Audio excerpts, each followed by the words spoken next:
My family erased my name from the ranch papers until the lawyer revealed the amendment filed after midnight.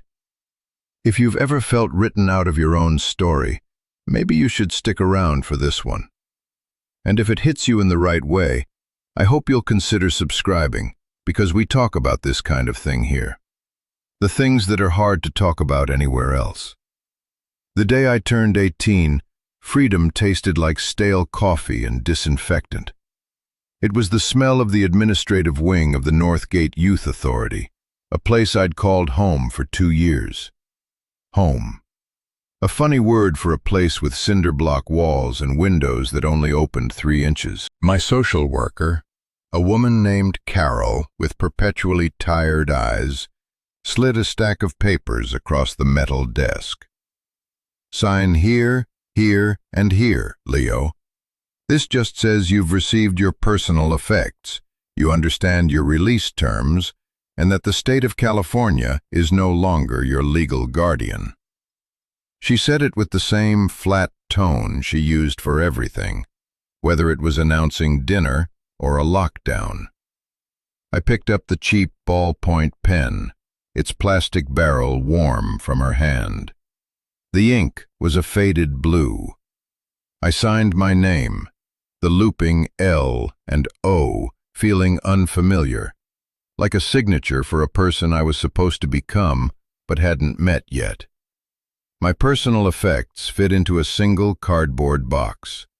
3 pairs of jeans, a handful of t-shirts, a worn copy of a book my mom gave me before she left for good, and a toothbrush. The sum total of a life. Carol pushed the box toward me. There's a bus ticket to the city terminal and $50 cash in the envelope. It's not much, but it's the standard discharge. I nodded, not trusting my voice. The $50 felt like both a fortune and an insult. Enough to eat for a few days, not enough to exist. And this came for you, she added, pulling a thick, cream-colored envelope from a different pile. It was heavy, formal. My name and the facility's address were typed on the front. No return address, just a postmark from a town I hadn't heard of in a decade. Bridger Creek. My heart did a slow, heavy knock against my ribs. "Okay," I said, my voice a dry rasp. I took the envelope and slid it into the box on top of my clothes, a strange artifact among the ruins of my childhood. Carol stood up, a signal that our time was over. "Good luck, Leo," she said, and for the first time her eyes held something other than exhaustion. It might have been pity. It might have been hope. I couldn't tell the difference. I walked out of the office, down the long, echoing hallway I'd walked 1,000 times before. The sound of my worn-out boots on the linoleum was the only sound. At the final gate, a guard buzzed me through without looking up from his phone. The heavy steel door clicked shut behind me, the sound final and absolute. And then I was standing outside. The air was cold, damp with morning fog, and it felt huge. After years of breathing recycled, controlled air, the sheer volume of the atmosphere was overwhelming. The sky was a flat, indifferent gray. I was 18. I was free. And I was completely, terrifyingly alone. I put the box down on the damp concrete and pulled out the envelope. The paper was thick, expensive. It felt like it belonged to a different world. I tore it open. Inside was a single sheet of matching paper, folded in thirds. The letterhead read, "Davies and Associates, Attorneys at Law." The words blurred for a second.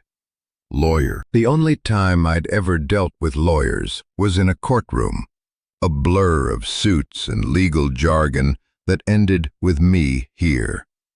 I forced myself to focus. "Dear Mr. Reyes," it began. Mr. Reyes. No one had called me that in years. It was always just Leo. My name is Arthur Davies. I was the personal attorney for your maternal grandfather, Mr. Samuel Reyes. It has come to my attention that you have reached the age of legal majority today. In accordance with your grandfather's final instructions, I am compelled to request a meeting with you at your earliest convenience to discuss a matter pertaining to his estate. My grandfather, Sam. The name was a ghost, a whisper from a life I barely remembered. I had a faded photograph in my mind, a man with a kind, weathered face, smelling of dirt and leather, who let me sit on his lap on a wide porch while he pointed out constellations in a vast, dark sky. That was before my mother took me away, before everything fell apart. I was 6. He died a few years after that, or so I was told. My aunt and uncle, my mother's brother and his wife, sent a brief, cold Christmas card one year. A single sentence mentioned he was gone. They inherited the ranch, the sprawling acres of land in Bridger Creek. My mother, they said, had been disinherited years before, and by extension, so had I. My name was erased. Now this, a letter, final instructions. What could there possibly be to discuss? I'd been written out of the will, out of the family, out of the story. I folded the letter and put it back in the envelope. The $50 from the state wouldn't get me to some forgotten town in the middle of nowhere. It was a dead end, another closed door. I picked up my box and started walking toward the distant sound of the freeway, the bus station a theoretical point on a map I didn't have. The world felt like a wall I was supposed to climb without a rope. I sat at the city bus terminal for hours. The noise and the motion, a sharp contrast to the silent, regulated world I'd just left. The $50 was a weight in my pocket. I could use it to get a room for a night, a real bed, a door that locked from the inside. Or I could use it to answer a question that had just opened up in the middle of my life. I looked at the letter again. At the bottom, there was a phone number. I pulled out my own state-issued flip phone, a dinosaur of a device, and dialed. A crisp, professional voice answered. "Davies and Associates?" "I'd like to speak to Arthur Davies," I said, my voice sounding young and thin. "It's Leo Reyes." There was a pause. "One moment, Mr. Reyes." The hold music was some kind of bland classical piece, the kind of music that plays in places where important things happen. Then the voice came back on, deeper, older. "Mr. Reyes, Arthur Davies here. I'm glad you called." "I got your letter," I said. "I don't understand. My family, they told me there was nothing for me, for my grandfather." "The situation is more complex than you have been led to believe," he said calmly. His voice was steady, reassuring. "I cannot discuss the details over the phone. Can you make your way to my office in Bridger Creek?" I laughed, a short, bitter sound. "I was just released from Northgate. I have $50 and a bus ticket that doesn't go in your direction." Silence on the other end. I thought he might hang up, write me off as the lost cause my file probably said I was. But he didn't. "I see," he said, his tone unchanged. "Go to the ticketing counter. There will be a ticket to Bridger Creek waiting for you under your name. I wired the funds 10 minutes ago. I had a feeling you might call." I was stunned. He had anticipated it. He had prepared for it. For the first time in a long time, it felt like someone was thinking one step ahead for me instead of against me. "Why?" I asked, the word barely a whisper. "Your grandfather was a man who believed in keeping his promises, Leo," Mr. Davies said, "and I made him one. Get some food, get on the bus. I'll see you tomorrow morning." The line went dead. I stood there in the echoing chaos of the terminal, holding a silent phone. A bus ticket. A promise. It was the first real choice I'd had in years. I could cash in the ticket, take the money, and disappear. Start over, anonymous, with a few $100s in my pocket. Or I could get on that bus and ride into the past, toward a ghost and a lawyer and a family that had thrown me away. I walked to the counter. The ticket was there, just as he'd said. A long, thin strip of paper that felt heavier than my entire life in the cardboard box. The bus ride was a journey through worlds. It started in the concrete sprawl of the city, all overpasses and strip malls, the windows reflecting a life I had no part in. Then came the suburbs, tidy houses with green lawns, each one a postcard from a normal life I'd never known. And then, slowly, the landscape began to change. The buildings fell away, replaced by rolling hills, golden and dry under the California sun. The hills flattened into vast, open plains, the sky growing bigger and bigger until it was everything.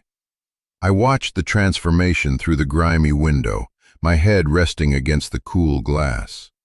I hadn't seen this much open space since I was a little boy. It was beautiful and terrifying.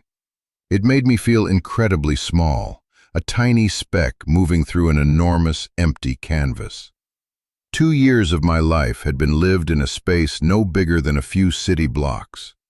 2 years of seeing the same faces, the same walls, hearing the same bells. Out here, the silence was a presence. The sheer scale of the land felt like a kind of pressure. The bus made stops in small towns that were little more than a gas station and a diner. People got on and off, their faces weathered by the sun, their movements slow and deliberate. They looked at me, a kid with a cardboard box and a haunted look in his eyes, and then they looked away. I was an alien here. I didn't belong. I slept fitfully, waking up each time the bus hissed to a stop.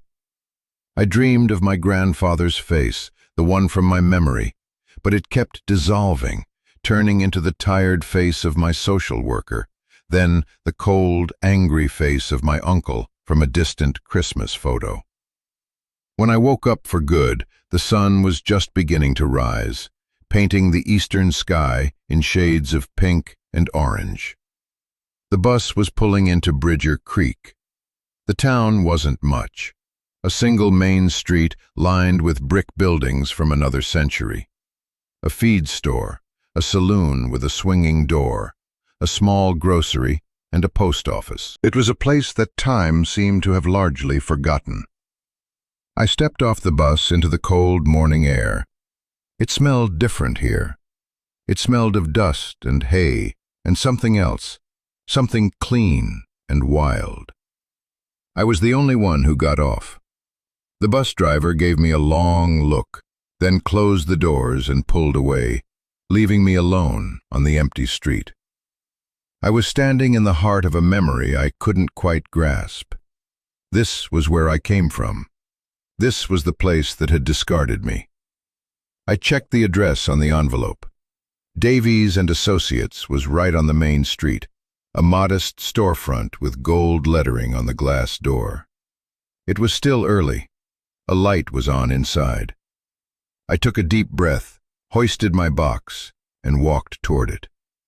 The little bell above the door chimed as I entered. The office was quiet, filled with the smell of old paper and leather-bound books. A woman at the front desk looked up, her expression neutral. "Can I help you?" "I'm here to see Mr. Davies," I said. "My name is Leo Reyes." Her expression softened immediately. "Of course, Mr. Reyes. He's expecting you. Go right on in." She pointed to a heavy oak door. I knocked. A calm voice called, "Come in." I pushed the door open and stepped inside. Arthur Davies was older than I expected, maybe in his late 60s, with a full head of white hair and kind, intelligent eyes behind wire-rimmed glasses. He stood up from behind a large, cluttered desk and extended a hand. His office was lined with books from floor to ceiling. It felt safe, like a fortress of knowledge. "Leo," he said, his handshake firm. "Thank you for coming. Please, have a seat." I sat in the leather chair opposite him, placing my box on the floor beside me.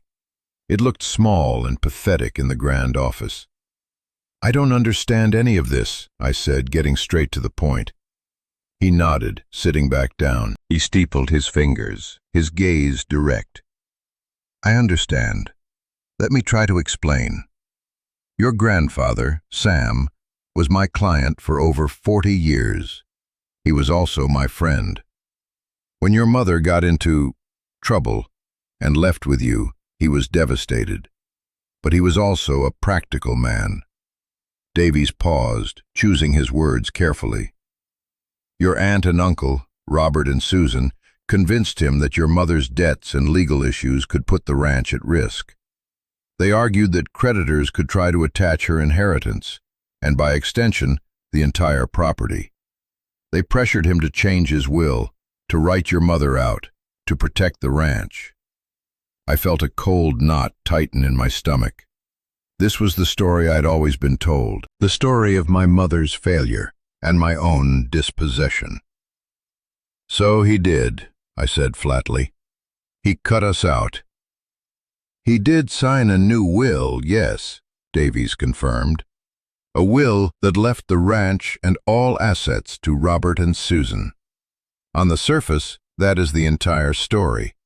It is the story Robert and Susan have been operating under for the last decade."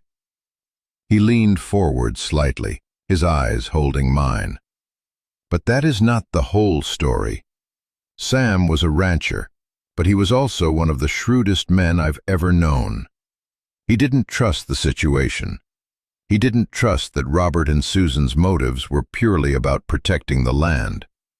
He worried they saw it only as a financial asset, not as a home, a legacy."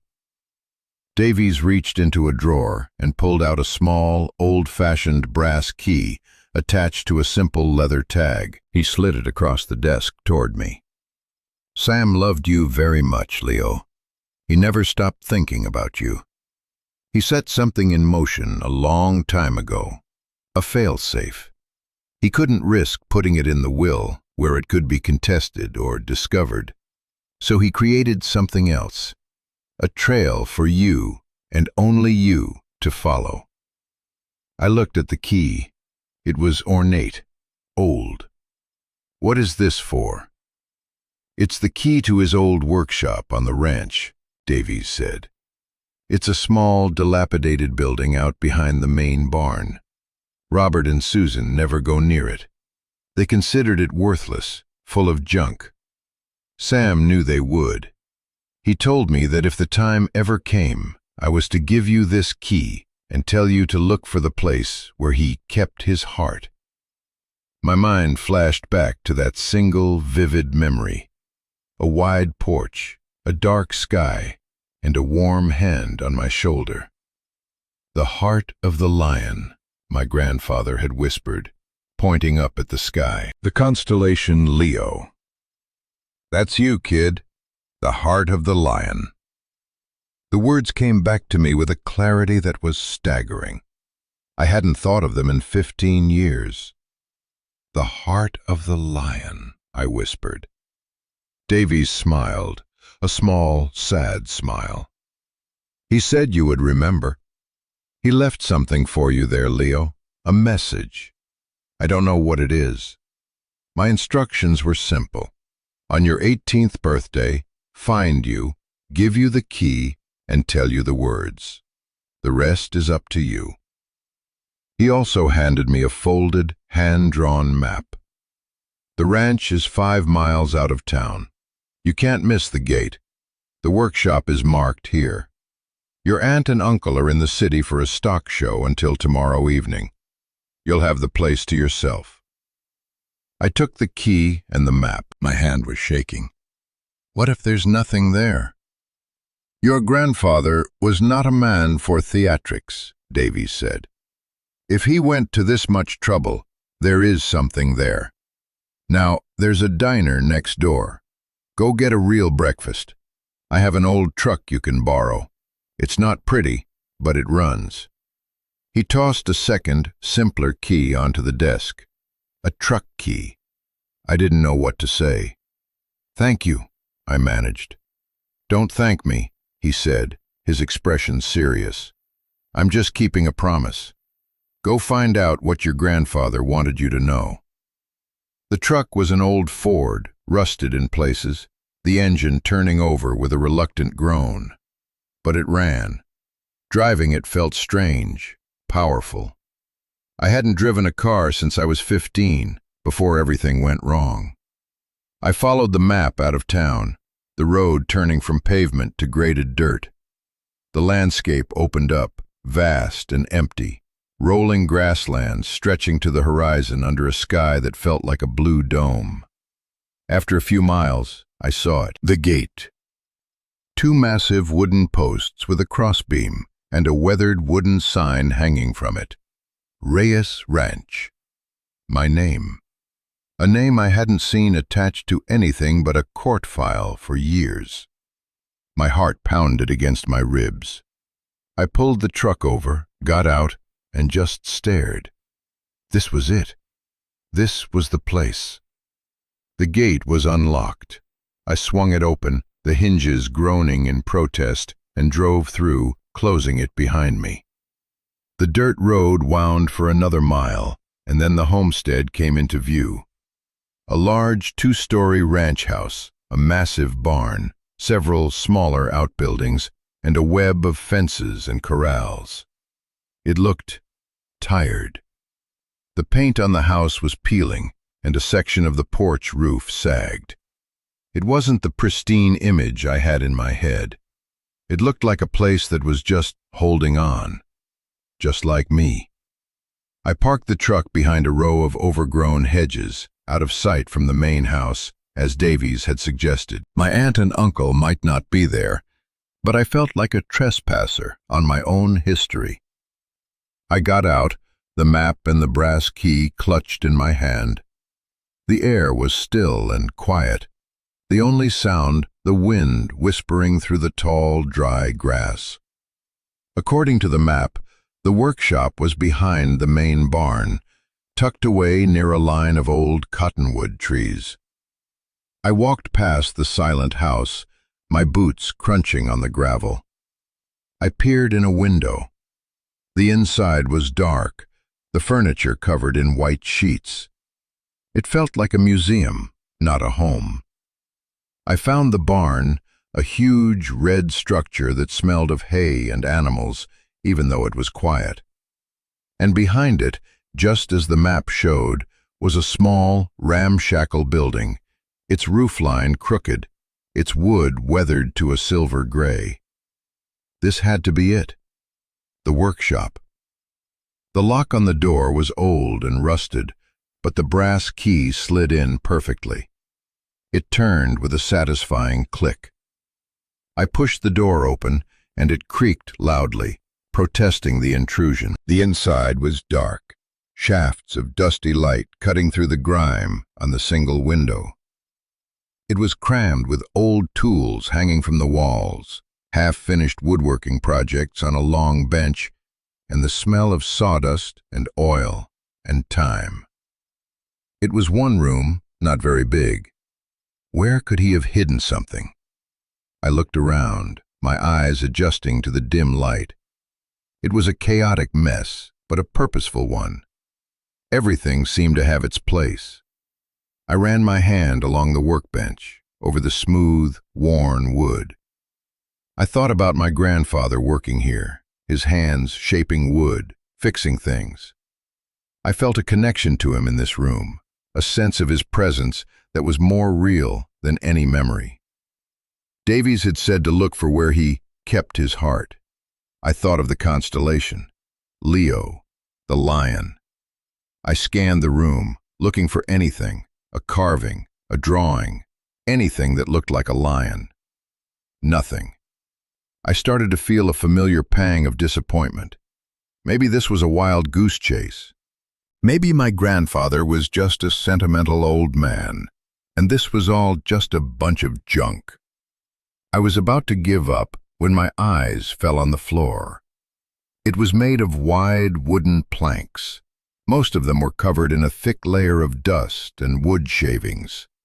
But near the center of the room, there was a section that looked different, cleaner, as if a rug had been there for a long time and was only recently moved. I got down on my hands and knees, brushing the dust away. In the center of that cleaner section was a small, carved shape. I leaned closer.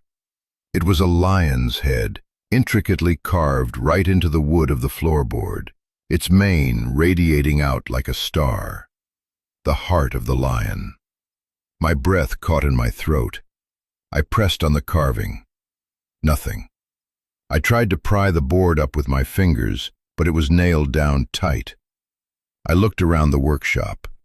On the wall was a row of crowbars of various sizes. I grabbed the smallest one, wedged its tip into the crack beside the carved board, and gently leaned on it. The wood groaned. The nails screeched. And then, with a final pop, the board came loose. I lifted it away. Beneath it was a dark, square cavity, and nestled inside that cavity was a metal box, like an old army ammunition case. It was heavy. I lifted it out and set it on the workbench, my hands trembling. On the top of the box, painted in careful white letters, were 2 words, "For Leo." I stared at it for a long moment. This was it, the message. I took a deep breath and unlatched the 2 clasps on the front. They sprang open with a sharp metallic sound. I lifted the lid. The box was full. On the very top was a thick stack of envelopes, tied together with a faded blue ribbon. And beneath them, I could see stacks of money. Cash. More money than I had ever seen in my life. I lifted the bundle of letters out first, my hands shaking so badly I was afraid I would drop them. The ribbon was old and frail. It crumbled slightly as I untied it. The envelopes were addressed to me, Leo, in a strong, slanted handwriting. They were dated starting from 10 years ago, right after my grandfather died, and continuing for years. But that was impossible. He was dead. I looked closer at the first envelope. The date was from after his death, but the letter inside, it was written before. He had written them all in the last year of his life, and had someone, probably Davies, place them here for me to find. He knew he was dying. He knew all of this would happen. I opened the first letter. The paper was crisp.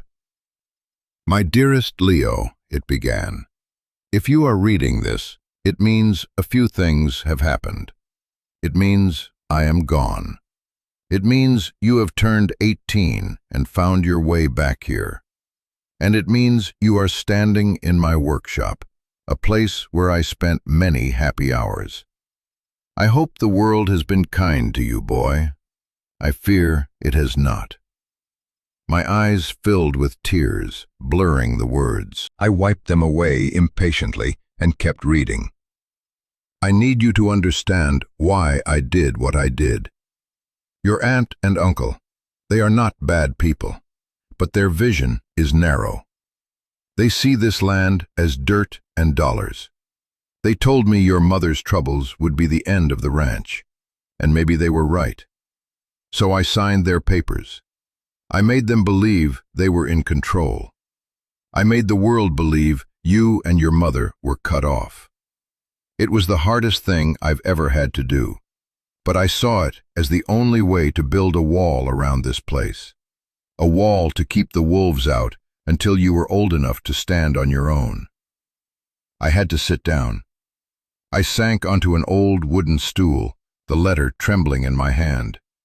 All these years, I had carried the weight of being unwanted, of being cast aside. I had built my entire identity around that rejection. And it was all a lie. A painful, calculated, protective lie. I read on, letter after letter. He told me about the ranch, about its history, about the day my great-grandfather bought the first 100 acres with his army savings.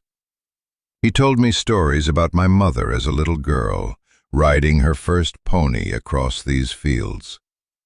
He wrote about his hopes for me. He wanted me to have a choice, a real one. He didn't want to burden me with the ranch, but he wanted me to have the option, to know my own story. "This land is in your blood, Leo," one letter said. "But that doesn't mean it has to be your future. Your future is your own. I just wanted to make sure you got to be the one to choose it." In the last letter, he wrote about the money. Underneath these letters, you will find cash.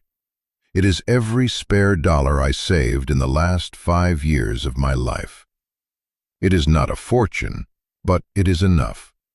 Enough for you to go to college, or to travel, or to put a down payment on a small house somewhere far from here. It is your start. You can take it and walk away, and no one will ever know. There would be no shame in that. You owe this place nothing. You owe my memory nothing. Your only duty is to build a good, honest life for yourself. I looked back into the box. The money was neatly stacked, bound in paper bands. I didn't count it, but it was a lot. Life-changingly a lot. It was a ticket out, a clean break, a path to a future free from all this history, from this family, from this dirt. I could just take it and go, disappear, become someone else.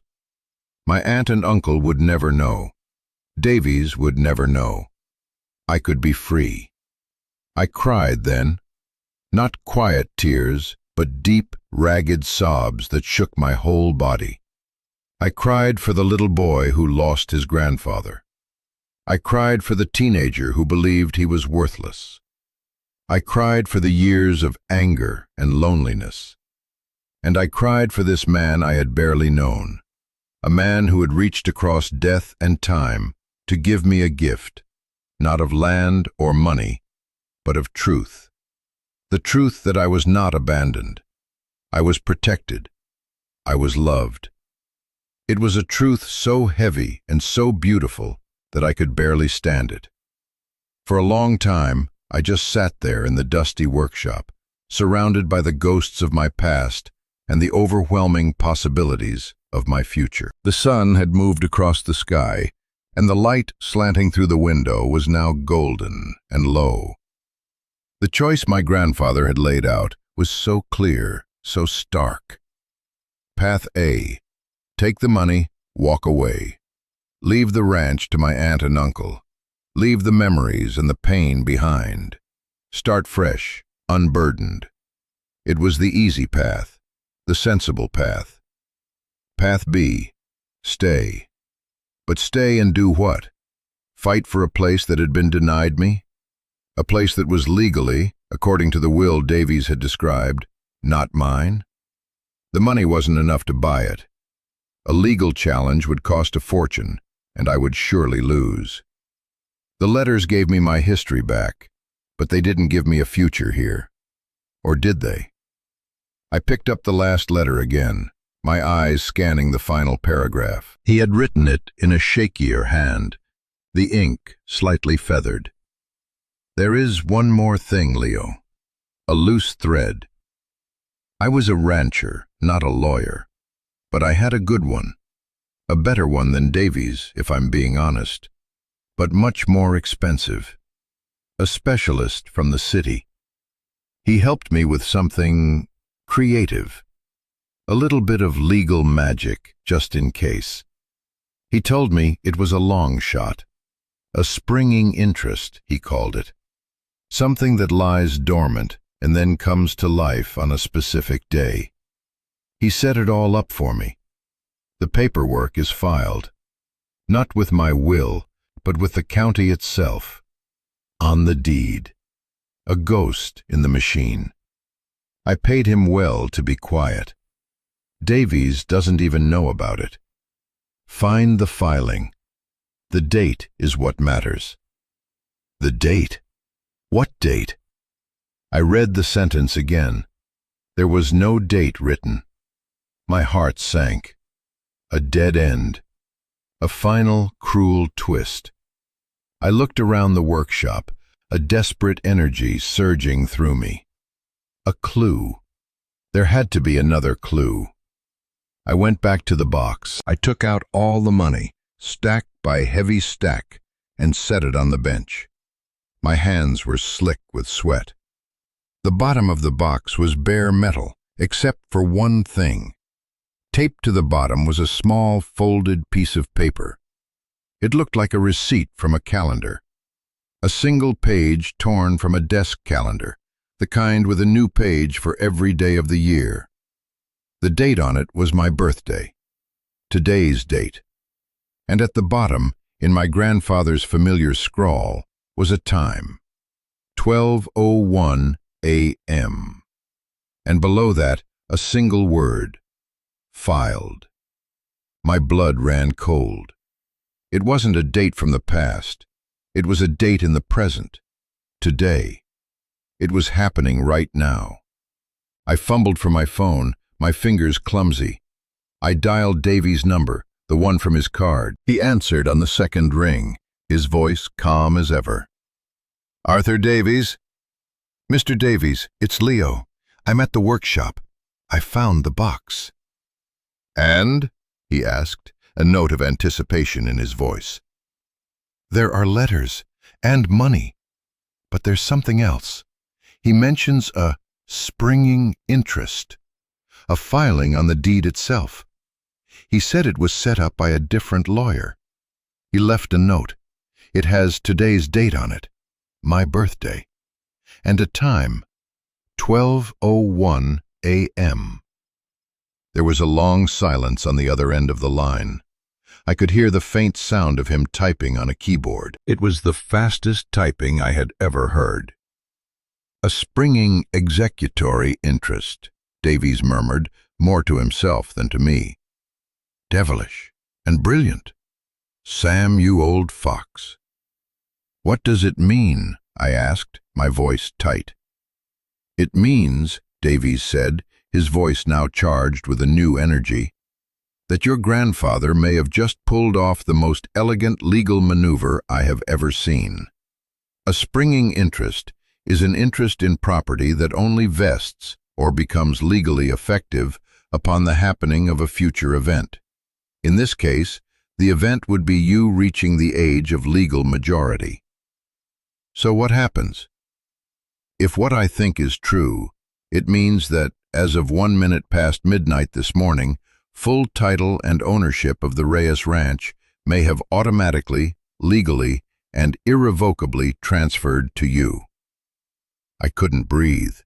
The workshop, the dust, the fading light, it all spun around me. But the will, I stammered.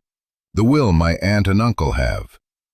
A will can only dispense property that the deceased owns at the time of their death, Davies explained, his voice quick and sharp. Sam owned the ranch when he wrote that will, but he also placed a future interest on it. It's like a time bomb on the deed. When he died, the ranch passed to Robert and Susan, but it passed with that bomb still attached. They owned it, but their ownership was subject to divestment. It was a defeasible fee, an ownership that could be terminated, and the event that terminates it just happened. He was typing furiously again. I'm accessing the county recorder's online database. It's public record, if you know where to look. Ah, here it is. An amendment to the deed of trust for the Reyes Ranch property, filed 16 years ago, recorded by a law firm in San Francisco I've never heard of, and it contains the exact language. Title to be held by Robert and Susan Reyes.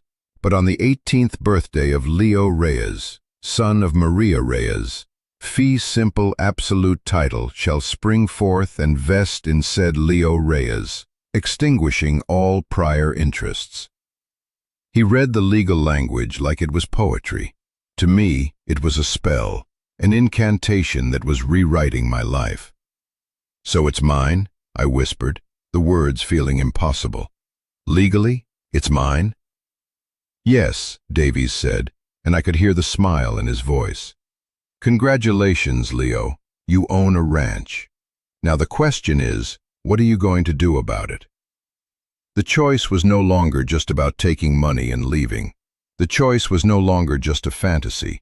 It was real. I could claim it. I could take this place, or I could take the money and walk away, leaving them in possession of a ranch that wasn't legally theirs. A truth only I and Davies would ever know. I looked at my grandfather's letters, at the stacks of cash, at the dust motes dancing in the last ray of sunlight. I thought of the peeling paint on the house and the sagging porch roof. I thought of the years of being told I was nothing, that I came from nothing. My grandfather didn't just leave me money or a story. He left me a battle. He left me a chance to reclaim not just the land, but my own name. "I'm keeping it," I said, my voice clear and steady for the first time. "I'm staying." "Good," Davies said simply. "I was hoping you'd say that. Now listen carefully. Put the box back where you found it. Leave everything as it was. Go back to town. Your aunt and uncle will be home tomorrow. We're going to let them walk back into a house they no longer own. This needs to be handled correctly. I'll draw up the papers tonight." I did as he said, my movements slow and deliberate. I placed the money back in the box, the letters on top. I closed the lid, latched it, and lowered it back into the cavity in the floor. I replaced the floorboard, the carved lion once again standing guard. I locked the workshop door behind me and walked back to the old truck in the twilight. As I drove back toward the distant lights of Bridger Creek, the weight of the last 18 years began to lift, replaced by a new weight. The weight of 5,000 acres. The weight of a legacy. The weight of a future I never knew I had. The next 24 hours were the longest of my life. I stayed in a small motel room in Bridger Creek that Davies paid for.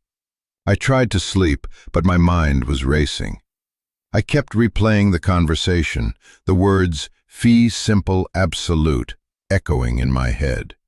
I thought about my aunt and uncle. I barely knew them. I remembered them from a handful of tense family gatherings when I was very young. My Uncle Robert, big and loud, always seemed to be angry about something. My Aunt Susan, quiet and thin, with eyes that never seemed to settle on anything, especially not on me.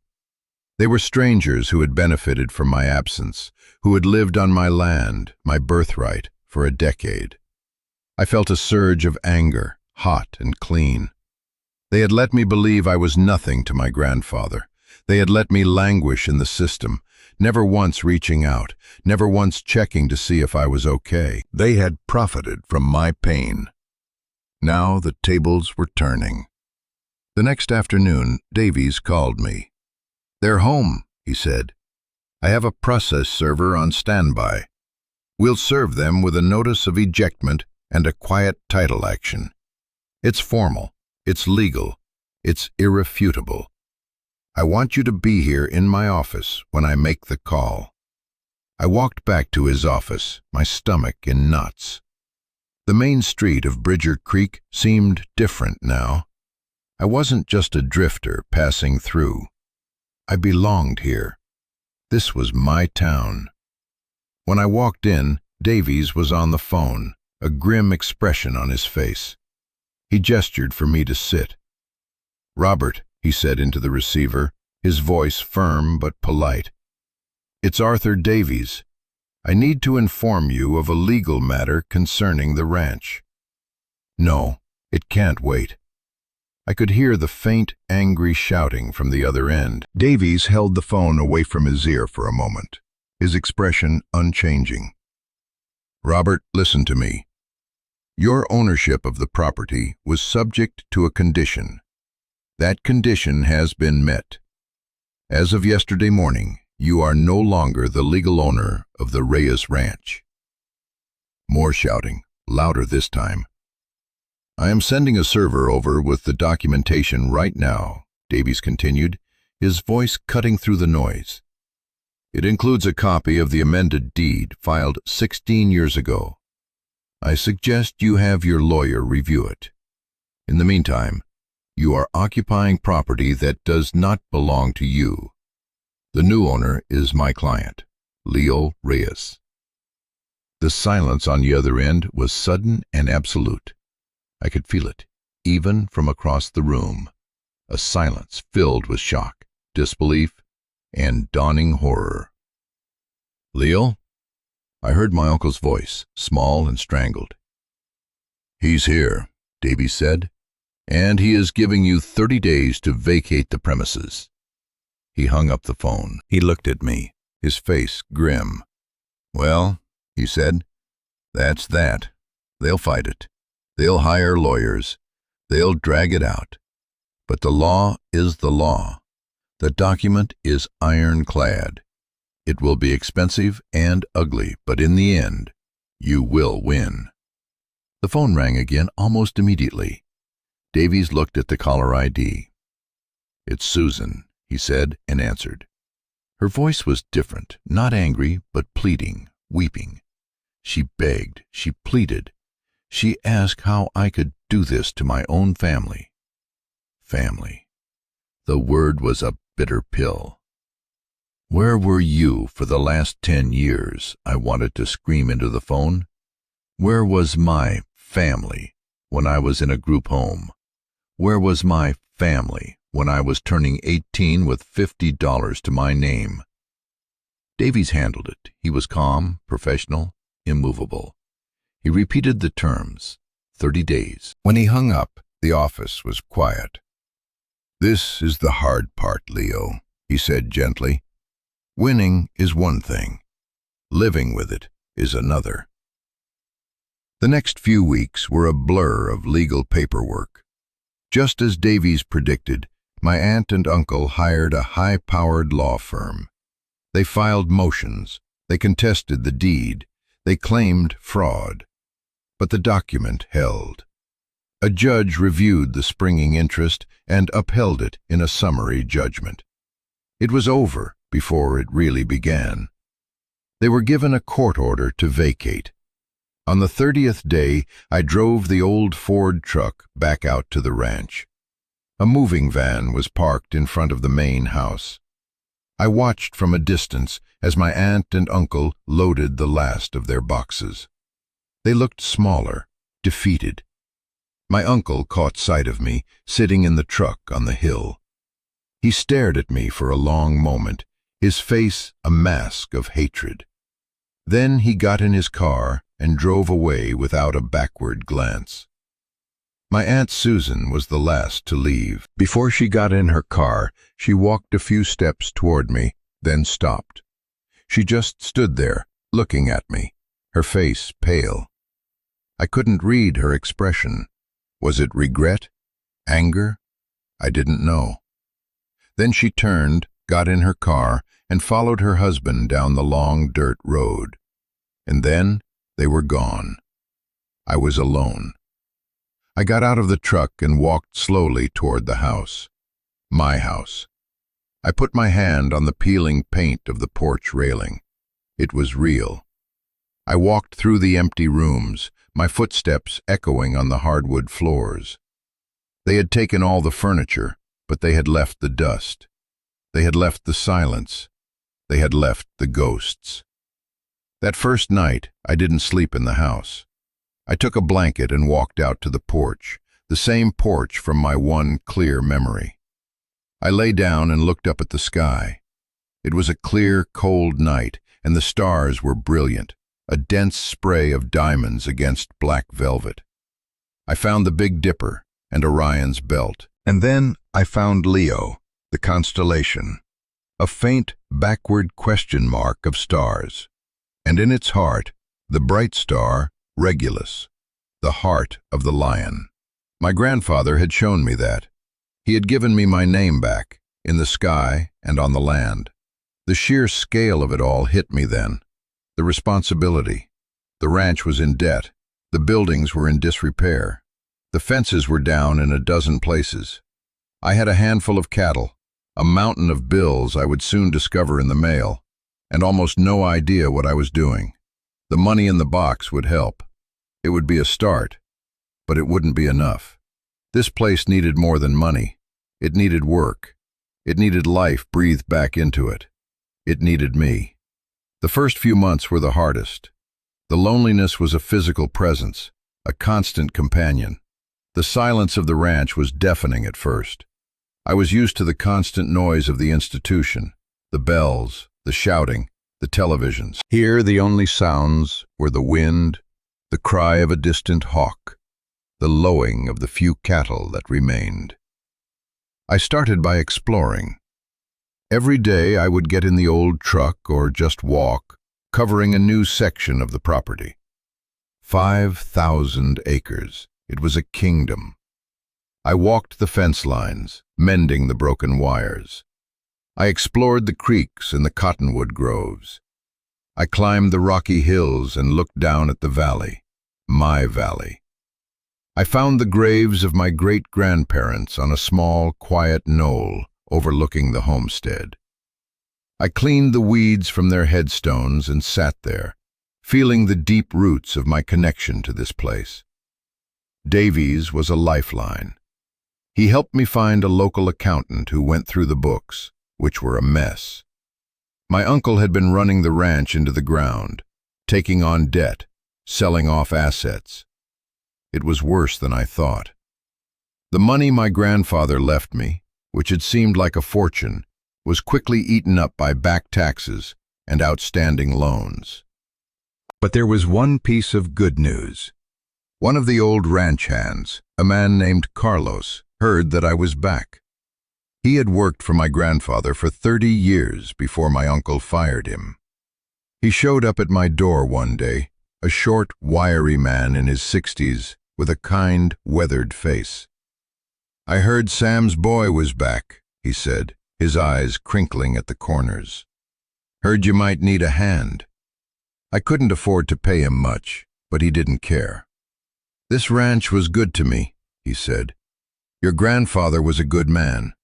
It's time someone was good to the ranch." Carlos knew everything. He knew which fences needed mending first. He knew the best grazing spots. He knew how to fix the ancient tractor that sat rusting in the barn. He taught me how to ride, how to work cattle, how to read the land and the weather. He worked from sunup to sundown, and I worked alongside him. My body ached. My hands, soft from years of inactivity, became calloused and rough. I learned the rhythm of the work, the slow, methodical pace of a life tied to the seasons. Slowly, things started to change. We rounded up the cattle, sold off the older ones, and started to rebuild the herd. We fixed the sagging porch roof. I painted the house, the same white color it had been in old photographs I found in the workshop. The place started to look less like it was just surviving and more like it was living. The community in Bridger Creek watched me. At first, they were suspicious. I was an outsider, the kid from the youth authority who had kicked his own family out. When I went into town for supplies, people would fall silent. They would stare. But Carlos started telling stories in the saloon. Stories about my grandfather. Stories about how hard I was working. The owner of the feed store, a big man named Hank, started giving me credit when my cash ran low. The woman at the diner started saving a piece of apple pie for me when I came in late, covered in dust. They weren't friends, not yet. But they were a community. And for the first time in my life, I felt like I might be a part of one. I kept the workshop exactly as my grandfather had left it, a private sanctuary. Sometimes, at the end of a long day, I would go in there and just sit, breathing in the smell of sawdust and oil. I'd read one of his letters. Their meaning changed as I began to live the life he had known. When he wrote about the satisfaction of a mended fence, I understood it. When he wrote about the beauty of a calf being born on a cold spring morning, I understood that too. He hadn't just left me land, he had left me a language, and I was finally learning how to speak it. One evening, months after I had taken over, I was cleaning out the desk in the small office of the main house. It was full of my uncle's old bills and receipts. In the back of a deep drawer, my fingers hit something hard. It was a small, leather-bound photo album. I opened it. It was full of pictures of my mother as a girl. My mother on a horse, grinning, her hair flying. My mother with my grandfather, his arm around her. And then a picture of my mother, pregnant with me, standing on the porch, her hand on her belly. And a picture of my parents on their wedding day, looking young and happy. And finally, a picture of me, a baby, in my grandfather's arms. He was looking down at me with a look of such profound love that it took my breath away. My aunt and uncle had left it. Maybe they forgot it. Maybe they couldn't bear to throw it away. Or maybe, just maybe, they left it for me to find. It was a final, silent message. A piece of the story they had kept, and had now, in their own way, returned. I sat there, the album open on my lap, and I thought about the word inheritance. Before all this, I thought inheritance was just about money, about property. Something you get when someone dies. But I was wrong. My grandfather didn't just leave me a ranch. He left me a second chance.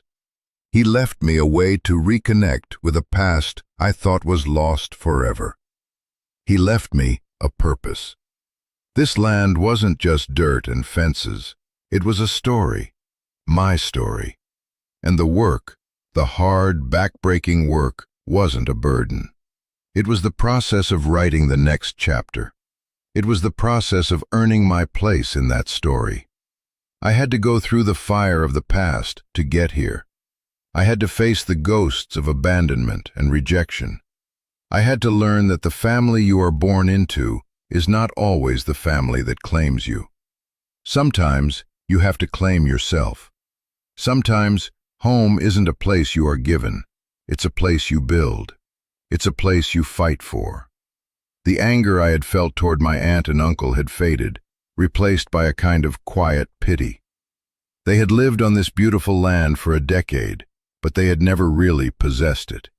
They saw it as an asset, a thing to be owned. They never understood that the land owns you as much as you own it. They had missed the point entirely. My inheritance wasn't the deed filed at the county recorder's office. My inheritance was the calluses on my hands, the ache in my back, the knowledge of the seasons, the feel of the sun on my face as I rode out in the morning. It was the quiet satisfaction of seeing a place heal, of seeing life return.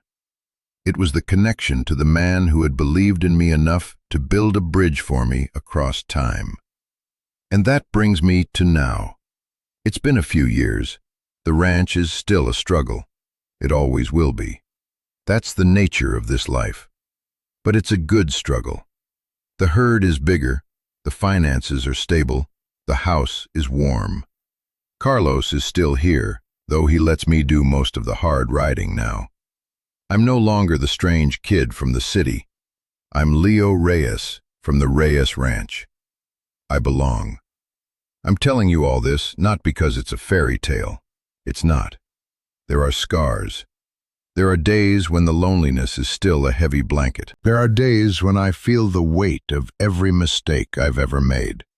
The past doesn't just disappear. But you don't have to let it be an anchor. You can choose to make it a foundation. You can build on it. What my grandfather did was extraordinary. He gave me a secret, a key, and a choice. And maybe that's the most important part of any inheritance. The choice. The freedom to decide who you are going to be. And that's a lesson that I think applies to everyone, whether you've inherited a ranch or just a box of painful memories. The story you've been told about yourself doesn't have to be the story you live.